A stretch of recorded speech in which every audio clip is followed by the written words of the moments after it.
खबरों का। सीएम धामी का अल्मोड़ा का दौरा रहने वाला है। जागेश्वर में श्रावणी मेले का शुभारंभ करेंगे। सीएम पुष्कर सिंह धामी ने पौधे भी लगाए और दोपहर 3 बजे देहरादून के लिए रवाना हो जाएंगे। तो उत्तराखंड के मुख्यमंत्री पुष्कर सिंह धामी आज अल्मोड़ा के दौरे पर हैं। प्रभारी अधिकारी विशिष्ट अभ्यागत जयवर्धन शर्मा ने इस बात की जानकारी साझा की कि मुख्यमंत्री पुष्कर सिंह धामी सुबह 11:55 पर देहरादून से हेलीकॉप्टर से गरुड़ाबाज हेलीपैड के लिए रवाना हो जाएंगे।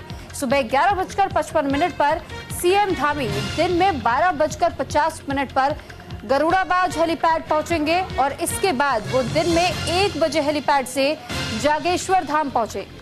तो वहीं सीएम धामी जागेश्वर में श्रावणी मेला 2024 का शुभारंभ करने के साथ ही हरेला पर्व के मौके पर आयोजित पौधारोपण कार्यक्रम में भागीदारी निभाएंगे और इसके बाद सीएम धामी दीप में 2:30 पर जागेश्वर धाम से गरुड़ाबाज हेलीपैड के लिए रवाना होंगे, जबकि शाम को 3 बजे वो गरुड़ाबाज हेलीपैड से हेलीकॉप्टर में देहरादून के लिए रवाना होंगे।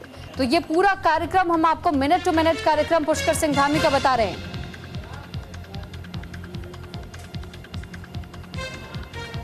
और इस वक्त हरेला कार्यक्रम में पुष्कर सिंह धामी इस वक्त क्या कुछ कह रहे हैं, आपको सुनवाते हैं। लाए समृद्धि और खुशहाली ये थीम रखी गई है।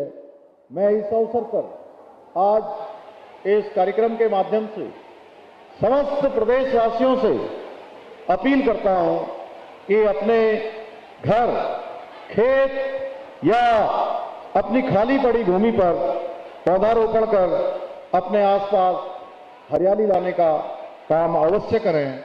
इस काम से न केवल पर्यावरण की रखवाली होगी बल्कि समृद्धि और खुशहाली भी होगी।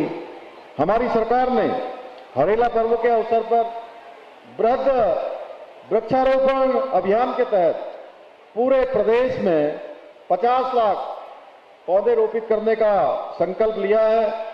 कुछ जिलों में जन भागीदारी सुनिश्चित करते हुए वन विभाग ने विशेष पहल करते हुए इस बार हर परिवार को 2 फलदार वृक्ष भी वितरित किए गए हैं।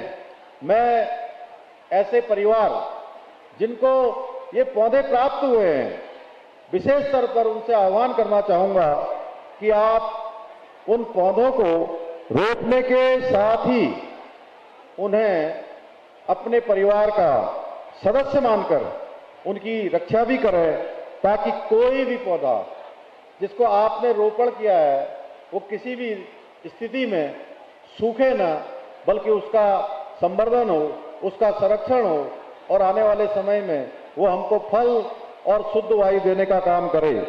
हरेला के अवसर पर मैं सभी विद्यालयों, कॉलेजों, जनप्रतिनिधियों, निकायों तथा सभी सरकारी एवं निजी संस्था।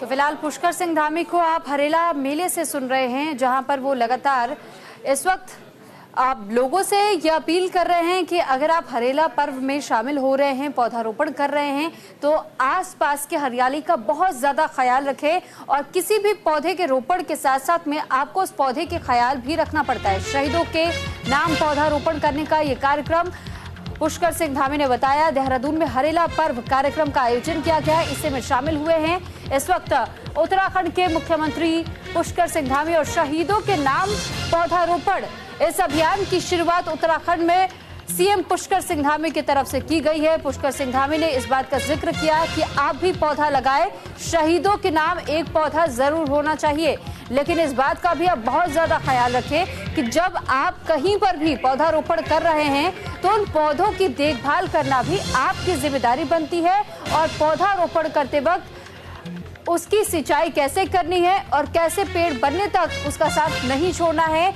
ये भी पुष्कर सिंह धामी ने लोगों से अपने अपील के दौरान कही है। तो पौधारोपण कार्यक्रम का आयोजन किया गया था, इसमें शामिल होने के लिए पहुंचे थे उत्तराखंड के सीएम पुष्कर सिंह धामी। तो वहीं उत्तराखंड उपचुनाव के परिणाम घोषित हो चुके हैं। परिणामों के बाद से फायरिंग का मामला सामने आया। दरअसल फायरिंग और पथराव दोनों मामले एक ही साथ सामने आए। काजी के समर्थकों ने विजय जुलूस निकाला तो दूसरे समुदाय के लोगों पर हमला कर दिया। काजी निजामुद्दीन के समर्थकों ने हमला किया। मंगलोर क्षेत्र में दहशत का माहौल इस वक्त बना हुआ है। मंगलोर विधानसभा उपचुनाव के परिणाम आने के बाद मंगलोर क्षेत्र में दहशत का माहौल है। एक के बाद एक घटनाएं अब तक सामने आने से पुलिस के सामने भी सुरक्षा व्यवस्था चुनौती बन चुकी है।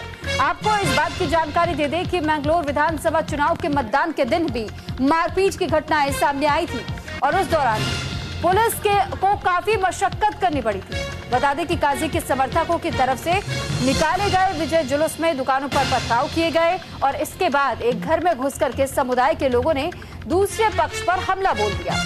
पुलिस ने इस मामले में मुकदमा भी दर्ज किया है, लेकिन सवाल अब यही उठता है कि क्या किसी की जीत पर विजय जुलूस निकालने के साथ पथराव करना कितना उचित है और किस तरीके से दूसरे पक्ष के लोगों पर हमले बोले जा रहे हैं, खुलेआम वहां किस तरीके से गुंडागर्दी की जा रही है, इसकी एक वीडियो के जरिए आप इसे समझ सकते हैं और कहीं ना कहीं एक संदेश देने की भी इसमें कोशिश की गई है कि कैसे अब आने वाले समय में अभी और चुनौती साबित होने वाली उत्तराखंड की पुलिस के लिए।